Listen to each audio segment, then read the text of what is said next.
But in Belgium, I don't know what the Judenrat. Yeah. You know, I don't know what. That's exactly right. Yeah. Yeah. Well, but he deserved whatever came to him because he denounced a lot of people. Mm-hmm. He wanted to save his own neck, and the Germans, he was so stupid. The Germans used him, and what do you think they would have eventually done to him? They would have killed him too. Yeah. Jacques, I never forget that name. Mm. Now, if they have, before we show the next one, I don't want to bore you. In 2005, I took my granddaughter to Belgium, and I took her to the convent. The convent today is no longer a school. It's an old age home. And I was fortunate enough, there was one nun left, believe it or not. She was, when I was in the convent, she came in as a novice. Does anybody know what the word novice means? Yes? Novice is like a beginner, right? Exactly. Smart guy. She came in, and in those days, these girls came into the convent at the age of 10 to 12. And she was still at that convent. Now, she was in charge of the old age home. But when I got there and I told her who I was, she was delighted because she remembered after the war hearing the story how Mother Superior hid all these children. And she took us through the convent. The convent had not changed. It looked exactly like it was when I was a student there, except the dorms were made into different rooms, like for these little old ladies. And the little old ladies were delightful to see me and my granddaughter. And they had heard about the story of Mother Superior hiding these Jewish children.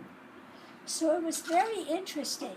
And we were also lucky enough when we were in Brussels, we visited my rescuer, who got married after the war. After her education, she's actually became a social worker. She met this Jewish man from Romania, and who came out of the camp, and they got married. And she followed sort of the Jewish religion in a way.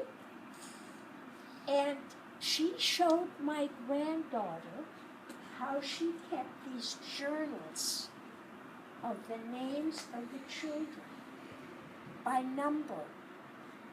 So if the Gestapo ever found those books, those journals, it was 724. Mm-hmm. Because this way no names were exposed in the journal. The original journals are in Israel, in Yad Vashem. Those are just copies. She has received dual citizenship. She's also a citizen of Israel. And her name is inscribed in the book of the righteous among us. So it's the same book as Oscar Schindler. Yeah. Mm-hmm. Right. But that was a wonderful experience. My granddaughter still talks about it, meeting this woman who was in full mind.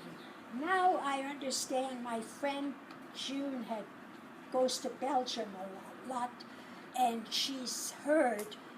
She's still there, she still goes every place, but her memory, she repeats the same thing.